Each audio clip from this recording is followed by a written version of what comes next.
হাল ছেড়ো না বন্ধু। হাল ছাড়তে নেই কোনো কাজেই। যে কাজ আপনি করুন না কেন সেটাকে ভালোবেসে করুন। যে কাজ আপনি করুন না কেন সেটাকে সততার সাথে আর পরিশ্রম দিয়ে করুন। ধৈর্য ধরুন। যে কাজটা আপনি করছেন সেটাতে আপনি হয়তো এখন সফলতা পাচ্ছেন না, কিন্তু ১ মাস, ২ মাস, ৬ মাস, ১ বছর পরে আপনি অবশ্যই এই কাজটাতে সফলতা পাবেন। শুধুমাত্র ধৈর্য ধরুন। ধৈর্য ধরে আপনি যেটা করছেন সেটা করে যান। দেখবেন অবশ্যই আপনি এই কাজে সফলতা পাবেন। এটা আমার কথা না। এটা শুধুমাত্র আমার কথা না। বড়, বড় মনীষীরা যারা অনেক আগে এই কথাগুলো প্রতিনিয়তই আমাদের জন্য রেখে গিয়েছেন। আমাদেরকে বলে গিয়েছেন, অনুপ্রেরণা জুগিয়েছেন আমাদের ভেতরে।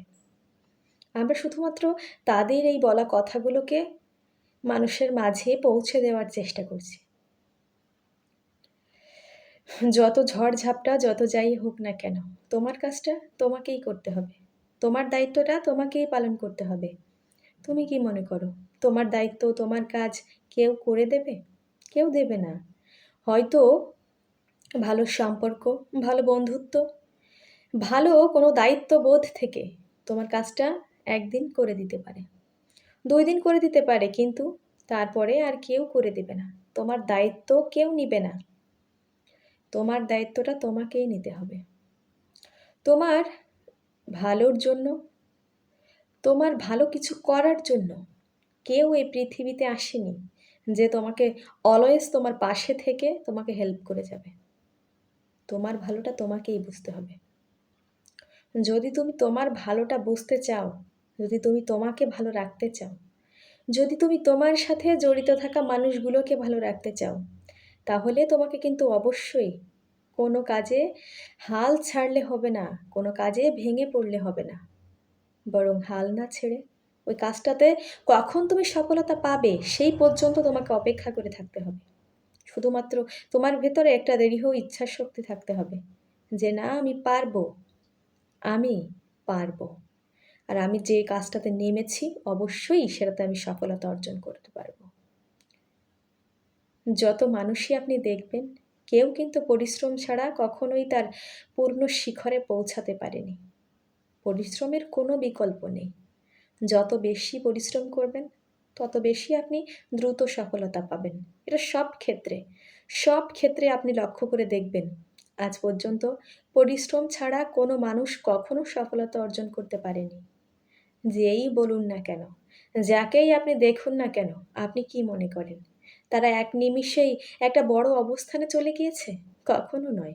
কখনো তারা এই পরিশ্রম ছাড়া নিজেদেরকে ওই সাফল্যের চূর্ণ শিখরে পৌঁছে নিয়ে যেতে পারেনি। শুধুমাত্র ছোট, ছোট পরিশ্রম থেকে আস্তে, আস্তে তারা বড় অবস্থানে পৌঁছেছে। একটা পাহাড়ে যদি আপনি উঠতে চান, আপনি কি প্রথমেই পাহাড়ের চূড়ায় পৌঁছে যাবেন? এজন্য কিন্তু আপনাকে ধাপে, ধাপে আস্তে, আস্তে করে উপরের দিকে উঠতে হবে। আর পাহাড়টা আপনাকে আবার নিচে ফেলে দেবে। আপনি পাহাড় থেকে পিছলে পড়ে যাবেন। কিন্তু আপনি যদি মনে করেন যে আমি এতবার পিছলে পড়ে যাচ্ছি, আর উপরে উঠব না, তাহলে আপনি উঠতে আর পারবেন না। কারণ আপনারও আগে বহুত মানুষ যারা পাহাড়ের চূর্ণ শিখরে পৌঁছে গিয়েছিল, মাউন্ট এভারেস্টকে বিজয় করে নিয়েছিল। তাহলে আপনি কেন পারবেন না? আপনি যদি বলেন যে আমি অবশ্যই পারবো, তাহলে চেষ্টা করে যান। চেষ্টা করে যান। আস্তে, আস্তে আপনি ওঠার চেষ্টা করুন। দেখবেন আপনিও একসময় পাহাড়ের সেই চূর্ণ শিখরে পৌঁছে যাবেন। তেমন সব কাজে আপনি প্রথমে হয়তো সফলতা পাবেন না। প্রথমে হয়তো আপনি বারবার ধাক্কা খাবেন, মানুষের কথা শুনতে হবে, আঘাত পেতে হবে, কষ্ট পেতে হবে। কিন্তু সব কিছুকে উপেক্ষা করে যখন আপনি সামনের দিকে এগিয়ে যাওয়ার চেষ্টা করবেন, যখন আপনি সামনের দিকে এগিয়ে যাবেন, তখন কিন্তু যে মানুষগুলো আপনাকে ভুল বুঝেছিল, তারাই কিন্তু আপনার পাশে এসে দাঁড়াবে। আপনাকে সাধুবাদ জানাবে, আপনাকে বাহবা জানাবে। তাদেরকে দেখিয়ে দিন। তাদেরকে বুঝিয়ে দিন আপনি পারেন। আর আপনি যদি হাল ছেড়ে দেন, তাহলে যে মানুষগুলো আপনাকে নিয়ে এখন ব্যঙ্গ করছে, তারা কিন্তু আপনাকে নিয়ে আরও বেশি উপহাস করবে। তাদের কাছে আপনি হাসির পাত্র হয়ে যাবেন।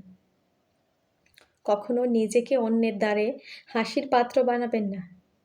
তার জন্য একটু কষ্ট করুন, একটু ধৈর্য ধরুন। ইনশাআল্লাহ সব ঠিক হয়ে যাবে।